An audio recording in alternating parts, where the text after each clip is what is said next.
Godzilla science fiction எடுத்து பார்க்கும்போது இதுதான் மிக பிரம்மாண்டமான உயிரினம். கிட்டத்தட்ட 400 அடி, 1,00,000 டன் எடை. 1,00,000 டன்னுனா யோசிச்சு பாருங்க. இப்படிப்பட்ட உயிரினம் நிஜ வாழ்க்கையில் சாத்தியமா? அப்படி நிஜ வாழ்க்கையில் இருந்தால் இந்த உயிரினம் என்ன மாதிரியான சேதங்களை ஏற்படுத்தும்? This is unsigned. காட்ஸில்லா சாத்தியமா? காட்ஸில்லாவை பற்றி பார்க்குறதுக்கு முன்னாடி காட்ஸில்லாவை என்னென்ன மிருகத்துலேருந்து இன்ஸ்பயர் பண்ணி எடுத்திருக்காங்க அதை நம்ம பார்த்துருவோம். காட்ஸில்லாவோட அந்த லுக்கை வச்சே பார்க்கும்போது ஆப்வியஸாக டைனோசர்ஸ்லேருந்து தான் இன்ஸ்பிரேஷன் வந்திருக்குங்கிறத உங்களால் புரிஞ்சுக்க முடியும். மிக முக்கியமாக டீரெக்ஸ் அண்ட் ஸ்பைனோசாரஸ், இந்த 2 மிருகங்கள் 2 டைனோசர்ஸுமே நம்ம பூமியில் வாழ்ந்த மிகப்பெரிய கார்னிவோர்ஸ். அதுலேயுமே முக்கியமாக ஸ்பைனோசாரஸோட மொத்த நீளவுமே 50 அடி இருக்கும்னு சொல்லப்படுது. டீரெக்ஸோட பெருசுங்க. அண்ட் காட்ஸில்லா போலவே இந்த ஸ்பைனோசாரஸ் நீர்லேயும் நிலத்திலையும் வாழ்ந்திருக்குன்னு சொல்லி எதிர்பார்க்கப்படுது. முதுகில் ஒரு மிகப்பெரிய சன் செயில் பார்த்தீங்கன்னா இருக்கு. அதுவே டீரெக்ஸ் எடுத்து பார்த்தீங்கன்னா எல்லாருடைய ஃபேவரட்டான டைனோசராக இருக்கணும். 40லேருந்து 45 அடி வளரக்கூடியது. செம ஸ்ட்ராங்கான கிரஷிங் ஃபோர்ஸ் இருக்குது. நீரில் பெருசாக போவாதுன்னு சொல்கிறாங்க, பட் நிலத்தில் இதுதான் ராஜாவாக வாழ்ந்திருக்கு. ஸோ இது 2த்துல தான் பேசிக் இன்ஸ்பிரேஷன் காட்ஸில்லாவுக்கு போயிருக்கு. அதை தொடர்ந்து இக்வானாடான் அப்படின்னு சொல்லப்படுற ஒரு முக்கியமான டைனோசர். இது ஒரு ஹெர்பிவரஸ், புற்களை மட்டும் சாப்பிட்டு வாழக்கூடிய ஒரு டைனோசர் தான். ஆரம்பத்தில் இது டைனோசர் கேட்டகரிக்குள்ளேயே சேர்க்கல. அதுக்கப்புறம் தான் இதோடைய பாடி ஃபங்க்ஷன்லாம் வச்சு இதை ஒரு டைனோசர்னு சொல்லி உறுதிப்படுத்தினாங்க. கங்காரு போல 2 பெரிய கால்களும் முன்னாடி சின்ன கால்களும் அதுவும் 4 காலில் நடக்கக்கூடிய திறமையும் பார்த்தீங்கன்னா அந்த இக்வானாடானுக்கு இருக்கு. 30 அடி வளரும் அண்ட் பற்களை பேஸ் பண்ணி தான் அதுக்கு பேருமே கொடுத்துருக்காங்க. இந்த மிருகத்தோட கொஞ்சம் இன்ஸ்பிரேஷன் ஆப்வியஸாக இந்த காட்ஸில்லாக்கு இருக்குன்னு சொல்லியிருக்காங்க. அதை தொடர்ந்து ஸ்டெகோசாரஸ், காட்ஸில்லாவோட முதுகில் அந்த ஏகப்பட்ட ஸ்கேல்ஸ் இருக்கதான் உங்களால் பார்க்க முடியும். குச்சி குச்சியாக நீட்டி இருக்குல்ல, அது எல்லாமே ஸ்டெகோசாரஸ் கிட்ட தான் வந்திருக்கு. ஸ்டெகோசாரஸும் ஒரு ஹெர்பிவோர் தான். 4 காலில் கம்ப்ளீட்டாக நடக்கக்கூடிய ஒரு மிக பிரம்மாண்டமான உயிரினம். புற்களை மட்டும் சாப்பிட்டு வளரக்கூடிய இந்த ஸ்டெகோசாரஸ் கிட்டத்தட்ட 25லேருந்து 30 அடி வளரும் அண்ட் ஆல்மோஸ்ட் 6 டன்ஸ் இருக்கும். 6 டன் எடை கொண்டு இருக்கும். இதோடைய முக்கிய ஃபீச்சர்ஸே அதோடைய முதுகில் இருக்க அந்த பிளேட்ஸ் தான். பட் காட்ஸில்லா போல் அதில் அட்டாமிக் எனர்ஜிலாம் ஸ்டோர் ஆகியிருக்காது. ஜஸ்ட் சோலார் எனர்ஜி மட்டும்தான். ஸோ சூரியனோட அந்த வெப்பத்தை தான் உடம்பு முழுக்க ஈக்குவலாக பரப்புறதுக்கும் அதே மாதிரி தேவையான எனர்ஜியை ஸ்டோர் பண்ணி வைக்கிறதுக்கும் ஸ்டெகோசாரஸ் இந்த பிளேட்ஸை யூஸ் பண்ணியிருக்கலாம். அது மட்டும் இல்லாமல் மற்ற மிருகங்கள் கிட்ட இருந்து தன்னை தற்காத்துக்கிறதுக்காகவும் இந்த பிளேட்ஸ் வந்து பார்த்தீங்கன்னா அதுக்கு கண்டிப்பாக யூஸ்ஃபுல்லாக இருந்திருக்கணும். ஸோ ஸ்டெகோசாரஸ் கிட்ட இருந்து அந்த முதுகு பிளேட்ஸ் வந்து பார்த்தீங்கன்னா காட்ஸில்லாவுக்கு போயிருக்கு. அதை தொடர்ந்து இப்போ ரியல் லைஃப்பில் வாழ்ந்துட்டு இருக்க ஒரு மிருகத்தோட இன்ஸ்பிரேஷனும் காட்ஸில்லா கிட்ட இருக்கு. மானிட்டர் லிசர்ட்ஸ் அண்ட் அதிலே மிக பிரம்மாண்டமான கொமோடோ டிராகன்ஸ். இதை பார்த்தாலே சின்னதாக அந்த காட்ஸில்லா ஃபீல் உங்களுக்கு வரும். அதோடைய தோல் தடிப்பு எக்ஸாக்ட்லி காட்ஸில்லாவோட அந்த ஸ்கேல்ஸ் மாதிரியே தான் இருக்கும். ப்ரீ ஹிஸ்டரியில் இந்த கொமோடோ டிராகனோட ஒரு முன்னோடி வந்து பார்த்தீங்கன்னா மெகலாசியா. இந்த உலகத்திலே வாழ்ந்த மிக பிரம்மாண்டமான ஒரு பல்லி இனம். அது ஆல்மோஸ்ட் கிட்டத்தட்ட 13லேருந்து 15 அடி வரைக்கும் போயிருக்கலாம் சொல்லி எனப்படுது. இவ்வளோ பிரம்மாண்டமான ஒரு மானிட்டர் லிசர்டோட இன்ஸ்பிரேஷனும் இந்த காட்ஸில்லாவுக்கு இருக்க தான் செய்யுது. இது எல்லாத்தையுமே ஒரு மிக்சியில் போட்டு அரன்னு அரைச்சு தான் நம்ம காட்ஸில்லாவை உருவாக்கியிருக்காங்க. அண்ட் காட்ஸில்லாவுமே இந்த மிருகங்கள் போல ஒரு ரெப்டைல் இனம் தான் அப்படிங்கிற மாதிரி சொல்லப்படுது. Godzilla is not a mammal. மனிதர்கள் குரங்குகள் போல அது பாலூட்டி கிடையாது. அதே மாதிரி அது வார்ம் பிளட்டும் கிடையாது. ரெப்டைல்ஸ் போல கோல்ட் பிளட்டட். ஸோ சூரியனோட வெப்பம் மட்டும்தான் அதோடைய ரத்தத்தை அதோட உடம்பை சூடாக்கும். எல்லாமே என்னதான் இன்ஸ்பிரேஷன் இருந்தாலும் காட்ஸில்லாவோட முக்கியமான ஒரு விஷயம் நம்ம மற்ற மிருகங்கள் கூட சிங்க் ஆகல. காட்ஸில்லா ரொம்ப உயரமானது, ஆல்மோஸ்ட் 400 அடி அண்ட் எடை பார்த்தீங்கன்னா கிட்டத்தட்ட 1,00,000 டன்ஸ் சொல்றாங்க. இந்த உலகத்திலே வாழ்ந்த மிக பிரம்மாண்டமான உயிரினம் எதுன்னு கேட்டீங்கன்னா நிறைய பேர் அர்ஜென்டினாசாரஸ் சொல்லுவாங்க. அதோடைய உயரம் கிட்டத்தட்ட 120 அடி போகும்.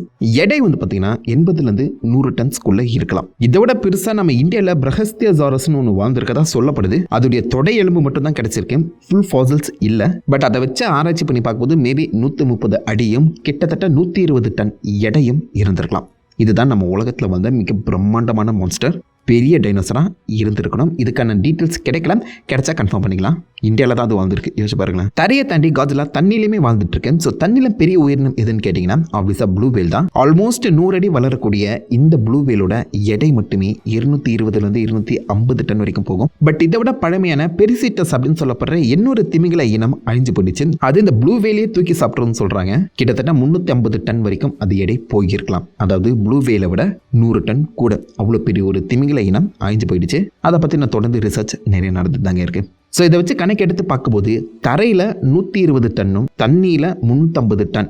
இதுதான் நம்ம இது வரைக்கும் கண்டுபிடிச்சதுலேயே மிக பிரம்மாண்டமான உயிரினங்கள். ஹைட்டு கிட்டத்தட்ட 120 ஃபீட்டு தான். ஸோ அது அப்படியே நீங்கள் காட்ஸில்லா கூட கம்பேர் பண்ணும்போது காட்ஸில்லாவோட உயரம் அப்படியே 3 மடங்கு அதிகம். 350 to 400 ஃபீட். எடை எல்லாத்தையுமே கணக்கிடவே முடியாது. 350 டன் எங்கே இருக்குது, 1,00,000 டன் எங்கே இருக்குன்னு யோசிச்சு பாருங்க. இதெல்லாம் ஃபிக்ஷனாக இருந்தாலும் ரியல் லைஃப்பில் காட்ஸில்லா சாத்தியமாக நீங்கள் கேட்பீங்க. Not even possible. இவ்வளோ பிரம்மாண்டமான ஒரு உயிரினம் நம்ம உலகத்தில் வாழ்கிறதுக்கான வாய்ப்பே கிடையாது.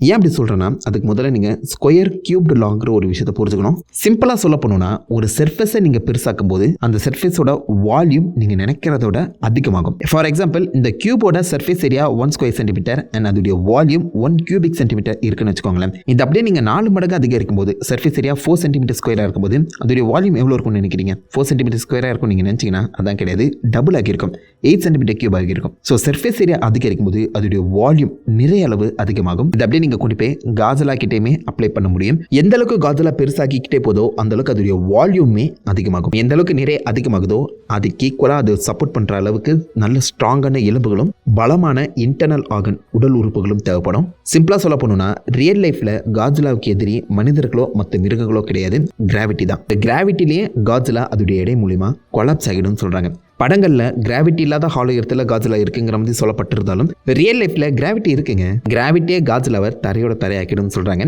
சப்போஸ் தண்ணியில் வாழ்ந்துட்டு இருந்துச்சுன்னா பிரச்சனை கிடையாது, தண்ணியுமே அதுக்கு ஆபத்து தான். பட் தண்ணியை தாண்டி அது தரைக்கு வரும் பட்சத்தில் காஜலாவோட சொந்த எடையே அதை கம்ப்ளீட்டாக கொலாப்ஸ் பண்ணிடும்னு சொல்கிறாங்க. காஜலா மற்ற ரெப்டைல்ஸ் போல கோல்ட் பிளட்டடாக இருந்துச்சுன்னா அந்த 24 மணி நேரமும் சூரிய வெளிச்சத்திலே தான் இருக்கணும் அதோடைய பாடி டெம்பரேச்சரை மெயின்டைன் பண்ணுறதுக்கு. இவ்வளோ உயரத்தில் அது பாடி முழுக்கவே ரத்தத்தை பம்ப் பண்ணணும்னா அதோடைய இதயம் எந்த அளவுக்கு ஸ்ட்ராங்காக இருக்கணும்னு மட்டும் யோசிச்சு பாருங்க. 8 பவர்ஃபுல் மோட்டாரை ஓட விட்ட அளவுக்கு அதுக்கு அந்த எனர்ஜி தேவைப்படுங்கிற மாதிரி சொல்லப்படுது. டாக்கிங் அபவுட் எனர்ஜி, கிட்டத்தட்ட காஜலா 20 மில்லியன் கேலரிஸ் வந்து பார்த்தீங்கன்னா சாப்பிடணுமா ஒரு நாளைக்கு. அதால நீங்கள் படத்தில் பார்க்குற மாதிரி ஓடி தவள முடியாது, அதிகமான எனர்ஜி செலவாகும். அவ்வளோ எனர்ஜியை நம்ம காஜலாவில் ரியல் லைஃப்பில் எங்கேருந்து கன்சியூம் பண்ண முடியும்னு நினைக்கிறீங்க? சாப்பாட்டு கூட சேர்ந்து அட்டாமிக் ரேடியேஷன் அப்படி இல்லைனா சோலார் ரேடியேஷனாக அதெல்லாம் கன்சியூம் பண்ண முடியும்னா அதுக்கான வாய்ப்புகள் இருக்குது. பட் அதிக அளவு சாப்பிடணும். அது மட்டும் இல்லாமல் நம்மளுக்கு எங்கேயாவது கை காலில் அடிபட்டுச்சுன்னா நம்ம ஏதாவது ஒன்று யோசிக்கிறோன்னா நம்ம மூளையிலிருந்து நியூரான்ஸ் 120 மீட்டர் பர் செகண்ட் வேகத்தில் வந்து பார்த்தீங்கன்னா ஃபயர் பண்ணப்படும். Almost like 98 to 99% speed of லைட்னு சொல்லலாம். இதே நீங்கள் காஜலாக்கு அப்ளை பண்ணிங்கன்னா அதோடைய உயரமே கிட்டத்தட்ட 120 மீட்டர். ஸோ அதோடைய மூளையிலிருந்து காலுக்கு சிக்னல் போகிறதுக்கு 1 செகண்ட் ஆகுங்க. ஸோ நீங்கள் காஜலாவை போய் காலில் அடிச்சுட்டு வந்தீங்கன்னா அதுக்கு மூளைக்கு வலி போய் சேர்றதுக்கே 1 செகண்ட் ஆகும். நம்ம நினைக்கிறதோட காஜலா ரொம்பவே ஸ்லோவாக தாங்க ரியாக்ட் பண்ணும். அதை தொடர்ந்து அட்டாமிக் பிரெத், அதுக்கான வாய்ப்பெலாம் சுத்தமாக கிடையாது. மேபி வாயிலிருந்து அதால் எச்சத்துப்பு முடியுமே தவிர்த்து அட்டாமிக் பிரெத்லாம் சான்சஸ் ரொம்பவே கம்மி. அது ஸ்டோர் பண்ணி வச்சிருக்க எனர்ஜியை யூஸ் பண்ணி அது நடக்கக்குள்ள தூங்குறதுக்கே பத்தாதுங்க. அதை வெளிவிட்டு அது ஒரு அட்டாக் இந்த பக்கம் நம்ம காஜலாவால் பண்ணவே முடியாது. லிட்டரலாக காஜலா செத்து போயிடும் ஒரு அட்டாமிக் பிரெத்லேயே. சப்போஸ் காஜலா உயிரோடு இருக்கணும்னு ஆசைப்பட்டுச்சுன்னா அது தண்ணியில் தான் இருக்கணும், தரைக்கு வந்துடவே கூடாது. தண்ணி அதோடைய வெயிட்டை சப்போர்ட் பண்ண ஹெல்ப் பண்ணும். பட் தரையில் அது கிடையவே கிடையாது. தரையில் அது காலடி எடுத்து வச்ச அடுத்த செகண்ட் தலைக்கு ரத்தத்தை பம்ப் பண்ண முடியாமல் தலை சுற்றி தன்னுடைய வெயிட்லேயே இந்த பக்கம் காஜலா கொலாப்ஸ் ஆகிடும். காஜலாவாக வாழ்கிறது ரொம்ப கஷ்டம் தாங்க. பட் இதெல்லாமே ஃபிக்ஷன் தான். இந்த மாதிரி நிஜ வாழ்க்கையில் இவ்வளோ பிரம்மாண்டமான ஒரு உயிரினத்தை இது வரைக்கும் நம்ம கண்டுபிடிச்சதே கிடையாது. சிம்பிளாக நம்ம கிரகத்தில் காஜலா மாதிரியான பிரம்மாண்டமான உயிரினங்கள் வாழ்கிறதுக்கான பாசிபிலிட்டிஸ் ரொம்பவே கம்மி. பட் இது வரைக்கும் நம்ம கிட்டத்தட்ட 10,000க்கும் அதிகமான நிறைய எக்ஸோ பிளானத்தை கண்டுபிடிச்சிருக்கோம். அதில் இந்த மாதிரி காஜலா உயிரினங்கள் வாழுமா? யோசிச்சு பாருங்க, நம்ம கண்டுபிடிக்க போகிற ஏலினே காஜலாவாக இருந்தால் எப்படி இருக்கும்? அதை கேள்விப்பட்டோன்னே உங்கள் தாட்ஸ் என்ன மாதிரி இருக்குங்கிறத மறக்காமல் சொல்லுங்கள். This is unsigned signing off.